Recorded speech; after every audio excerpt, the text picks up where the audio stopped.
an yakuna likulli fardin. Yang kelima adalah digunakannya setiap fardu. Jadi satu tayamum, satu fardu. Wasadis yang keenam an yakuna ba'da tabtish anil ma fil waqti in kana tayamum lifaqdihi. Yang keenam adalah setelah pencarian dari air pada waktunya. Waktunya. Jadi tayamum itu ya dia setelah pencarian air. Jadi nggak bisa dia tayamum kecuali dia harus mencari air dulu. Mencari air. Kalau tayamumnya karena ketiadaan air. Paham itu? Karena sudah dibahas yang lalu-lalu. Ini ngulang-ulang aja sedikit. Ya sudah panjang dulu dia bahas. Tayamum bisa terjadi karena memang nggak ada air. Kita badan sehat, cuma air nggak ada. Batasnya udah nanti akan diterangkan di sini. Batasnya berapa? Apakah cuma 2-3 rumah? Apakah cuma 1 RT? Atau 1 RW? Ada batasannya. Ya, kalau di rumah kita nggak ada air, tetangga masih ada air, ya nggak boleh tayamum. Ingat kondisi kita sehat. Tapi kalau kondisi kita sakit, yang mana sakitnya dibolehkan pakai tanah, itu biar air seabrek-abrek, orang Betawi bilang. Biar air banyak, air melimpah, dan dokter bilang nggak boleh pakai air, maka tayamum. Jadi ada 2, kita tayamum apakah benar ada air atau memang karena sakit. Kalau sakit air banyak tetap tayamum. Ini seperti kita lagi gambarkan tentang luka. Yang lukanya kata dokter nggak boleh kena air. Makanya nanti kata ahli, jangan reka-reka. Kalau ternyata nanti kena airnya jadi kematian, wajib kita tayamum. Nggak boleh pakai tawakal. Kena air bismillah, wudhu, ibadah, akhirnya tambah parah. Bahkan menimbulkan kematian. Nanti disalahin wudhunya. Padahal agama suruh tayamum. Paham nih ya? Kalau sakitnya sakit pusing, nggak ada urusan namanya air, ya jangan tayamum. Paham nih? Ya, sakitnya sakit ringan, kena air nggak apa-apa. Di tayamum. Kenapa? Kan gue lagi sakit. Lah sakitnya sakit apaan tong? Sakit gigi kan nggak ada urusan. Ya, itu biasanya yang kena luka bakar, apalagi cacar. Ya, naudzubillah, apalagi yang lain-lain deh tuh, yang memang nggak boleh kena air. Kita mesti pahami zaman sekarang kita udah paham deh mana penyakit ya yang jadi kena air nggak boleh atau yang kena air nggak jadi masalah. Nah, ada air emang bener nggak ada air. Tuh, jadi kita harus terpaksa tayamum. Kondisi sehat, air nggak ada. 1 RT, 1 RW, 1 kelurahan udah dicari nggak ada, dan kita dengar kabar nggak ada air. Tayamum.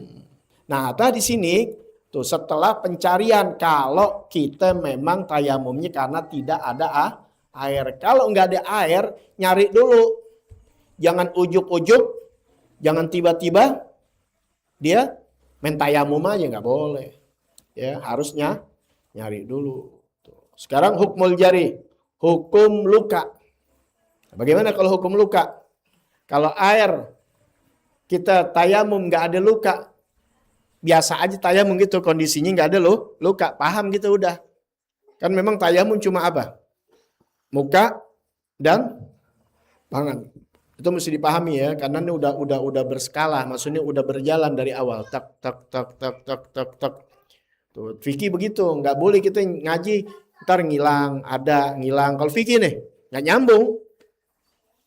nyambung sudah. Paham ya? Tuh, makanya kalau orang di awal hubungan dia mau baik sama Allah Ta'ala gampang sebenarnya. Tuh, jangan perbaiki sholat, perbaiki wudhumu. Maka Allah akan perbaiki sholat kita. Kalau orang memperbaiki sholatnya, maka Allah perbaiki kehidupannya. Itu aja sudah. Orang nggak bakal bisa sholat benar kalau nggak pernah paham wudhu. Wudhunya salah, nggak dianggap dia wudhu. Dia sholatnya nggak sah. Biar kata sholatnya benar, nggak sah. Karena sholat itu harus ada wudhu. Sedangkan wudhunya tidak dianggap dalam agama. Bukan kata kita. Bukan menurut nafsu. Ini orang sekarang kan ribet-ribet banget. Yang ribet lo nggak mau belajar. Bukan agama. Agama udah ada aturan nih sebelum lo hidup. Sebelum bapak lo, kakek lo, kengkong lo belum ada. Agama udah ada aturannya. Kalau belajar dari kecil nggak jadi ribet. Kalau inti bilang ribet, intinya yang ribet. Ngapa nggak belajar dari awal? Agama ini murni, agama ini suci, aturan dari Allah Ta'ala. Nggak bisa sembarangan kita. Main asal-asalan, agama ini bukan ngasal. Agama dibawa oleh junjungan kita, Nabi Muhammad SAW. Belajar makanya. Kalau nggak belajar ilmu-ilmu fikih untuk benarnya kita dalam ibadah, bagaimana hubungan kita jadi baik sama Allah Ta'ala? Urusan manusia, urusan makhluknya sama manusia, dipelajari benar-benar. Kenapa loh? Biar aturannya jadi benar. Biar nanti gampang. Ini kantor urusan dunia sampai dipelajarin. Supaya kenapa? Supaya benar, biar nggak anjlok. Biar nggak jadi bangkrut dan sebagainya. Tapi ibadah, hubungan dia sama Allah Ta'ala disembarangin. Wah bahaya deh, parah deh. Ya, nggak ngaji tuh. Ya, makanya bertahap. Nggak bakal ngerti dia sholat kalau nggak tahu hukum wudhu. Ya, wudhu nggak bakal benar kalau nggak tahu hukum air. Ini masalah luka, bagaimana ini?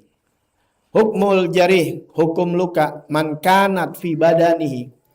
Siapa yang ada pada badannya jirohatun. Jirohatun, itu dari isim kana tuh, jauh banget tuh, ya. Wa kanat jirohatun fi badani, gitu. Ya, tapi jar majrurnya didahulukan. Fi badani. Man kanat fi badani jirohatun yadurru bihal ma'u ghasalas sahih anil jari waqta ghasli. Man kanat fi badanihi. Siapa yang ada pada badannya jirohatun, luka. Apalagi lukanya menganga. Tahu ayo luka menganga? Ya. Itu tahu bukan? Menganga tahu enggak menganga? Hah? Iya, kalau mulut nganga. Itu luka menganga, lukanya terbuka. Wah, nggak boleh kena air nih, misalnya. Apabila di badannya ada luka, yadurru bil ma. Tuh, ingat tuh. Di sana luka ini yadurru bil ma. Ya, maknya ini jadi apa? Yadurru bihal ma. Ma ini jadi fa'il. Air itu membahayakan pada itu luka. Paham tuh ya? Apabila orang mempunyai luka yang mana air ini akan membuat membahayakan bagi luka itu. Paham ya? Ini kalau belajar pakai tata bahasa, tapi kalau bahasa Betawinya gini. Kalau lo punya luka itu bahaya kalau kena air, tuh, paham ya? Dipahaminya gitu. Ya, kalau sama anak-anak pelajar ngikutin nahunya. Ya, kalau orang awam pakai nahu, puyeng dia, nggak paham, nganga aja. Ya, jadi ini pakai bahasa yang gampang aja. Kalau ada orang punya luka atau punya luka ada di badannya luka dan bahaya kena air. Air itu membahayakan lukanya. Nggak boleh nih luka kena air. Jadi bahaya. Paham ini kata bahaya. Kalau nggak bahaya jangan diomongin. Nggak usah pakai tayamum. Wudu aja. Cuma beset dikit. Dicakar sama bininya.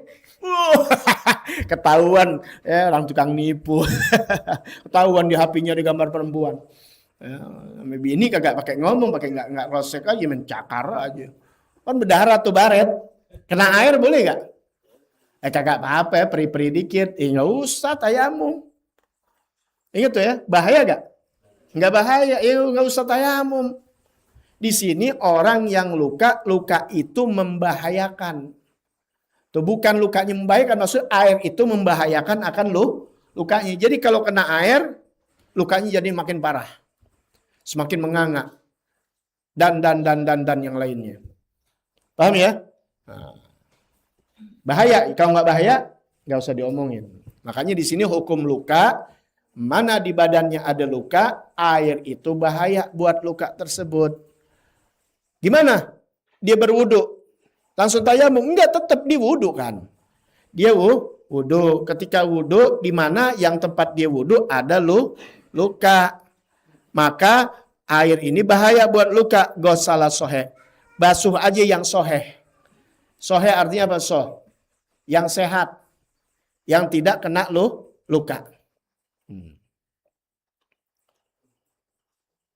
Gosok aja yang soheh. Gosok aja yang, maksudnya gosok, basuh aja yang tidak kena yang tidak ada lukanya. Paham ya? Kan badan nggak mau kena luka. Kalau memang kena luka satu tangan di sini, ya yang tangan ini jangan. Pokoknya yang luka jangan dibasuh sama air. Kembali lagi, ingetin nih. Apabila di badannya ada luka, air itu bahaya buat luka itu. Nggak boleh kena air. Mau lukanya kayak gimana nggak dihitung di sini. Mau lukanya kecil, gede, nggak diukur-ukur. Misalnya lukanya cuma 1/4, lukanya setengah, nggak, bukan gula ini, bukan kopi. Tapi luka, nggak disebut ukuran apa. Pokoknya badannya ada luka, air ini buat bahaya buat luka, maka basuh aja yang sehat. Kan nggak semua badannya. Ya, kalau badannya semua nggak boleh, ya udah langsung aja tayamum. Emang nggak boleh kena air. Maka basuh aja yang sehat. Wa yatammama, ya. Wa yatammamu anil jarih waqta ghusli. Dan dia bertayamum dari yang luka waktu membasuhnya. Jadi ketika dia lukanya nggak boleh kena air, maka dia wudhunya cukup yang sehatnya aja, yang tidak kena luka. Dan anil jari yang luka itu, ya yang luka itu waktu ghusli wa yatammamu, dan dia bertayamum anil jari dari yang luka. Dia tayamum waktu ghusli, waktu membasuhnya. Ya, jadi waktu lagi tayamum, ya waktu lagi apa namanya? Lagi wudhu, dia wudhu, ya. Setelah wudhu, yang lukanya memang nggak boleh kena air. Kalau kena air jangan dimasalahin. Kalau kena air boleh, ya udah wudhu aja, nggak usah pakai tayamum. Biasa kecakar yang tadi. Tapi kalau memang neborok, memang nggak boleh kena air, kata dokter bahaya, bisa menimbulkan kematian atau bertambah parah dan sebagainya. Cukup basuh aja yang sohahnya, yang sehatnya. Yang luka nggak usah dibasuh. Nanti dia tayamum setelah wudhu selesai. Ya. Gitu aja udah, gampang. Ya, jangan dipaksakan yang lukanya dikenain air, jangan. Ya. Hukmul jabiroh, hukum jabiroh. Jabiroh ini di dalam kitab besar, ya boleh, pokoknya tempelan yang ada di badan. Tuh. Ingat tempelan karena ada luka. Kalau nggak ada luka jangan ditempelin. Plester kayak anak-anak gaul dulu, mukanya di plester apaan. Nah, itu nggak masuk air itu kalau wudhu. Ya, ini nggak ada luka, nggak ada apa, jangan. Jabiroh itu adalah balutan. Balutan ini banyak, bisa plester, bisa apa lagi? Perban, apalagi gips, tahu gips? Ya, yang di gips tuh, ya disopak orang patah pakai kayu. Apa lagi? Apa aja dah balutannya? Ya, paham ya? Dibalut, disopak, digips. Idza lam yumkin naz'uha, apabila tidak memungkinkan untuk dicabut, ini jabirah tidak mungkin untuk dicabut, untuk diangkat, untuk dicopot. Kalau bisa dicopot, ya udah nggak disomongin dah, wudhu aja. Kan namanya orang kan yang namanya dibalut bukan karena luka aja, patah tulang. Paham ya? Mungkin nggak dicabut. Nah, tanya sama ahlinya. Kalau ahlinya bilang nggak apa-apa Pak, nanti kalau tiap wudhu dicabut boleh, bukan. Boleh kena air. Atau apalagi patah tulang sih nggak jadi masalah pakai kena air ya. Paham nggak? Maaf nih ya, patah tulang, ya naudzubillah sih, nggak apa-apa. Orang kulit ini kan nggak luka dalamnya, cuma disopak dia atau disopak, digips, karena supaya nggak bergerak tulangnya karena baru dibenerin. Paham ya? Kalau yang ahlinya bilang boleh dicabut, boleh dibuka, ntar dipakai lagi kalau buat wudhu, ya nggak jadi masalah, jangan ngomongin. Ini bagaimana? Idza lam yumkin naz'uha. Makanya bagian-bagian yang dibahas. Yang tidak mungkin untuk dicopot, untuk dicabut. Paham ya? Untuk dibuka. Yajibu mashuha bilma. Maka wajib mengusapnya dengan air. Bukan digosel. Kalau gosel tuh air jalan. Jadi kalau gosel tuh kita ngambil wudhu. Tuh, atau dipakai gayung kayak. Pokoknya air ya. Yang itu namanya gosel. Kalau mashu ngusap, maka kalau tayamum mashu, ya ngusap. menghapus, sebenarnya kata-kata masaha menghapus, mashu tuh. Ya, tuh. Makanya yang mashu di dalam wudhu cuma dua, kuping sama kepala tuh mashu. Makanya air asal kena aja udah. Tuh, nggak jalan. Kalau mesti jalan begini, habis pala kita. Lu mau wudhu apa mandi? Kuping si lu, ya, budek. Enggak, yang penting basah. Paham nggak? Itu namanya mashu. Kalau goslu, airnya jalan, kelihatan tuh. Disedok pakai gayung, pakai ini boleh, nggak jadi masalah. Ya, mashu. Maka peperin aja dah ibaratnya. Ambil air, jangan pakai dibasuh, tapi di mashu. Ya Pak, diusap. Apa yang diusapnya? Ya, yajibu masuha, maka wajib diusap itu jabiroh. Jabiroh apa tadi? Balutannya, usap bilma dengan air. Simpel kan? Nah, tapi nggak kena kulitnya, nggak jadi masalah. Kehendaknya begini dalam agama. Ketutup, boleh dicabut, boleh. Nggak diomongin dah. Ya, wudhu seperti biasa namanya. Wudhunya seperti biasa, jangan pakai tayamum, nggak, wudhu biasa. Kaki inti kecengklek. Paham nggak? Apa ini nih? Apa namanya? Engkel. Kalau engkel cukut kan pakai dibalut. Pernah lihat nggak orang dibalut? Nah, itu kira-kira nggak boleh dicabut tuh. Pak, ini jangan dicabut dulu 3 hari Pak ya. Biar benar dulu. Paham nggak? Itu di tempat kaki yang mana kita biasa apa ya? Wudhu. Tempat wudhu ini. Paham ini? Ya, tempat anggota wudhu. Nah, sekarang kita wudhu, nggak boleh kena air, gimana tuh? Nah, kan gitu. Atau di tangan. Karena ada masalah nih. Kalau di tangan tuh di anggota tayamum, bukan di anggota wudhu. Kalau kaki, di anggota wudhu, tapi bukan di anggota tayamum.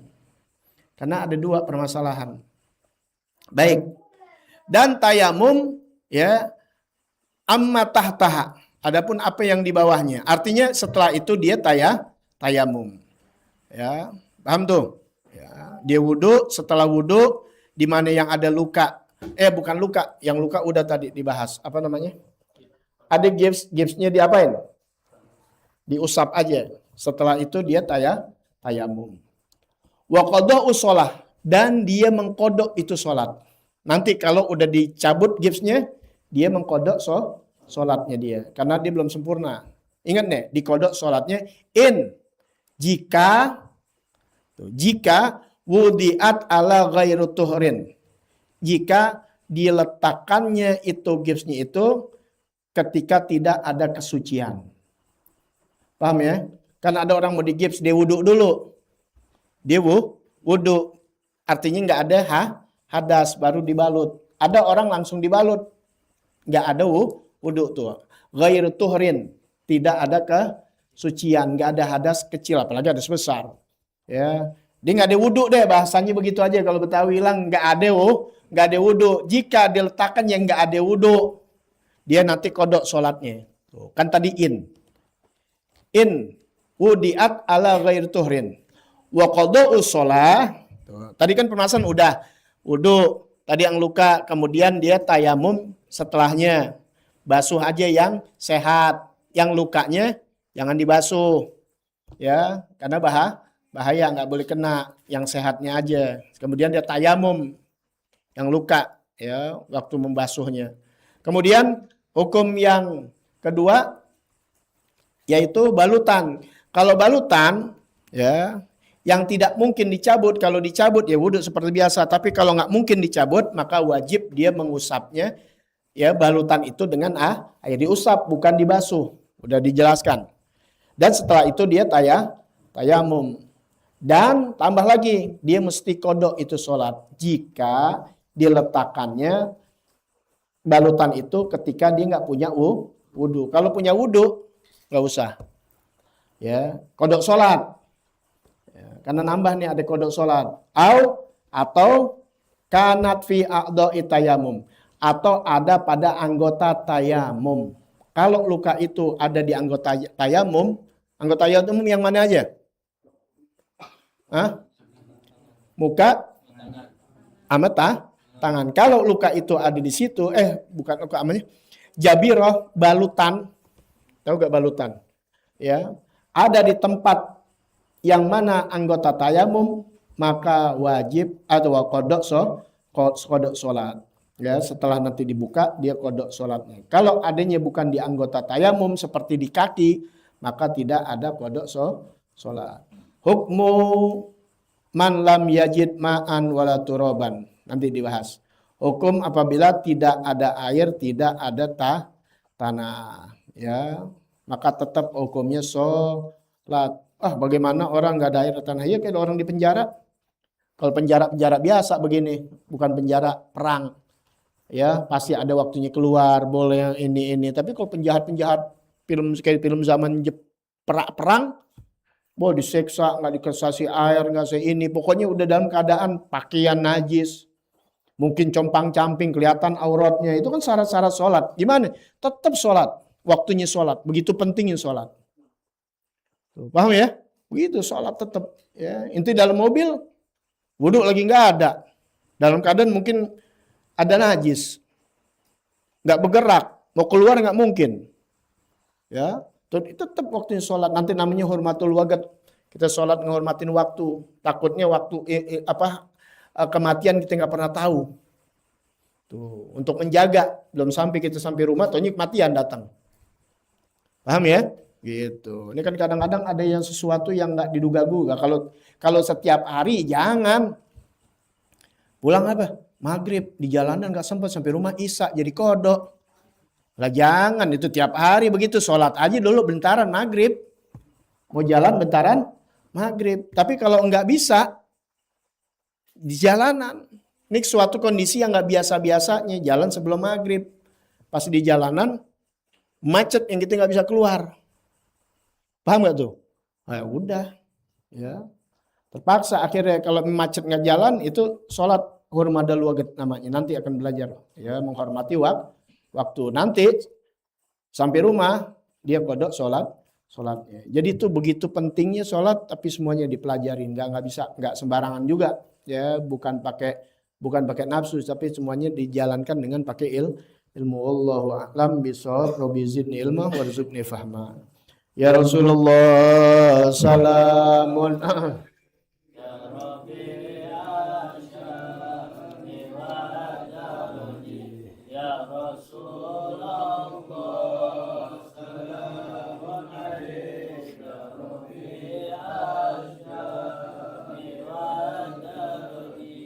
Ya Rasulullah